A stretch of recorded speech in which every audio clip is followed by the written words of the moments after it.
कुशवाहा जी का रिट याचिका स्वीकार हो गई है और डेट मिल गई है 16 अप्रैल 2024। जी हां, 16 अप्रैल 2024 को इस पिटीशन पर पहली सुनवाई की जाएगी। सुनवाई की पहली तारीख भी मिल गई है। जी हां, ज्यादा दूर नहीं है अप्रैल में, क्योंकि आप जानते हैं इधर तो चुनाव हैं, उधर चुनाव के पहले आपकी पहली डेट मिल गई है। अब माननीय सुप्रीम कोर्ट में सुनवाई होगी। माननीय सुप्रीम कोर्ट में जो रिट पिटीशन लगाई गई थी सहारा पीड़ितों के लिए, देश के 13 करोड़ निवेशकों की भुगतान हेतु जो एक रिट पिटीशन लगाई गई थी और जिसमें आप लोग भी जुड़ सकते हैं।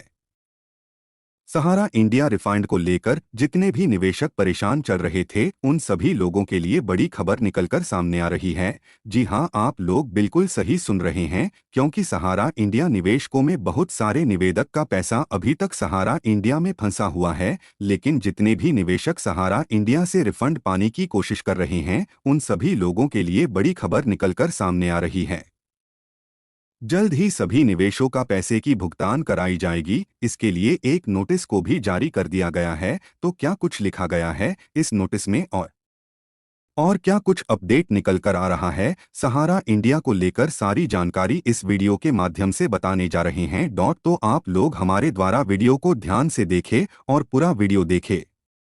हम आप लोगों के जानकारी के तौर पर आप बता दें कि सहारा इंडिया में भुगतान के लिए सेबी के ओर से पहले ही नोटिस कर बता दिया गया है कि सभी निवेशकों के भुगतान के लिए सहारा इंडिया का सेबी के पास 25,000 करोड़ रुपए पड़ा हुआ है, जिसे सरकार भुगतान के लिए उपयोग कर सकती है। हालांकि इतनी बड़ी धनराशि से बहुत सारे निवेशकों को भुगतान हो सकता है। सहारा इंडिया भुगतान को लेकर सीआरसी पोर्टल को भी लॉन्च हुए काफी समय बीत गया है। माननीय कोर्ट के आदेश अनुसार सहारा इंडिया के भुगतान के लिए 5,000 करोड़ रुपया सहारा इंडिया की ओर से सहीकर्ता मंत्री के द्वारा सहारा रिफंड खाते में ट्रांसफर कराई गई थी। सहारा इंडिया भुगतान को लेकर अभी भी 25,000 करोड़ रुपए पड़ा हुआ है, जिसे भुगतान होने पर बहुत सारे निवेशकों को भुगतान कराई जा सकती है। लेकिन अभी तक सहारा इंडिया में दूसरे चरण का भुगतान किसी भी निर्देशक का होने में असमर्थ साबित हुआ है। तो क्या कुछ होगा उस समय पता चलेगा, जिसे भुगतान होने पर बहुत सारे निवेशकों का पेज को भुगतान कराई जा सकती है। लेकिन अभी तक सहारा इंडिया में दूसरे चरण का भुगतान किसी भी निवेशक का होने में असमर्थ साबित हुआ है। तो क्या कुछ इस पर अपडेट निकलकर सामने आती है सरकार के ओर से कब से आखिरकार भुगतान कराई जा सकती है, क्योंकि अभी 2024 में ही लोकसभा का चुनाव होना है और ऐसा माना जाता है चुनाव होने के बाद किसी भी निवेशकों का भुगतान के लिए सहारा इंडिया रिफंड में भुगतान होना संभव हो सकता है। निवेशकों को ब्याज सहित पैसा मिलना चाहिए।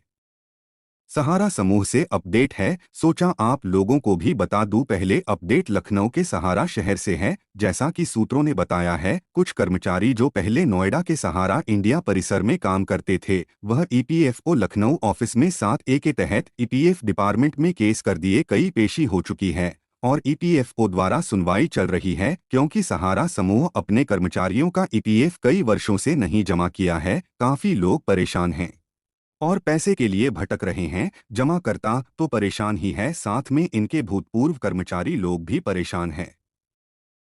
अभी भी जो कर्मचारी का कर रहे हैं वह क्या सोचकर कर रहे हैं समझ के परे हैं। सभी कर्मचारियों को चाहिए कि अपने ईपीएफ बकाया सैलरी और अन्य बकाया भुगतान के लिए प्रयास करना चाहिए। खैर, सभी कर्मचारियों का अपना मत है, जब तक मर्जी हो तब तक करें, सूत्रों से पता चला है। दूसरी खबर यह कि सहारा समूह अब डिफेंसेंसी दूर करने के लिए अपने कार्यकर्ताओं को याद कर रही है, उनसे सहयोग चाह रही है, वह भी मुफ्त में। जैसा कि आप लोग देखते होंगे यूट्यूब पर काला पेंट और सफेद शर्ट पहनकर टाई लगाकर एक व्यक्ति सहारा समूह का गुणगान करते रहते हैं।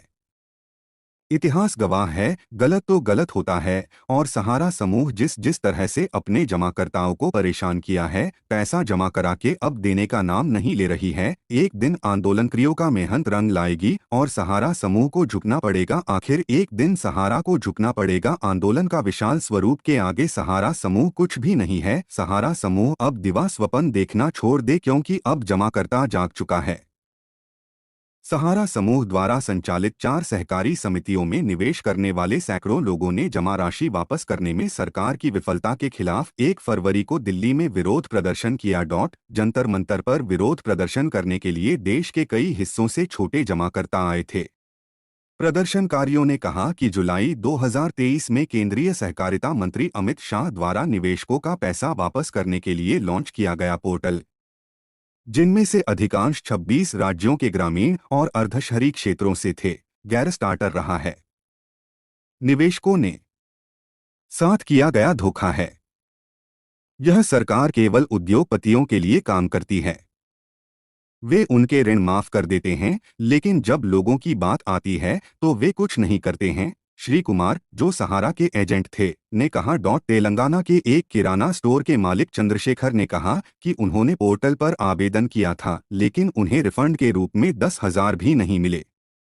24,000 करोड़ का कोष अभी भी अप्रयुक्त पड़ा है। 2023 में सहकारिता मंत्रालय ने सुप्रीम कोर्ट के समक्ष इस संबंध में एक याचिका दायर की, जिसमें छोटे समय जमाकर्ताओं को रिफंड करने के लिए सहारा से भी रिफंड खाते के अप्रयुक्त कोष से 5,000 रुपये करोड़ की मांग की गई।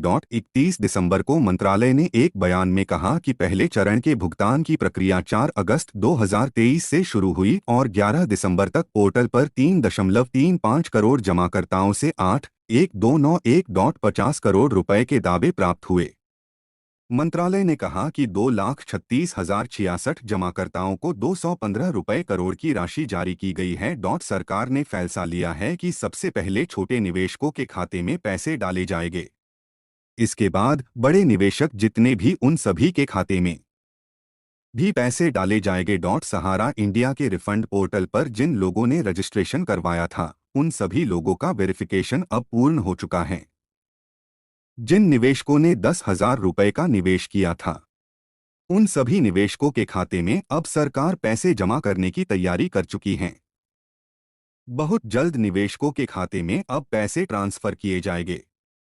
सरकार ने फैसला लिया है कि सबसे पहले छोटे निवेशकों के खाते में पैसे डाले जाएंगे। इसके बाद बड़े निवेशक जितने भी उन सभी के खाते में भी पैसे डाले जाएंगे।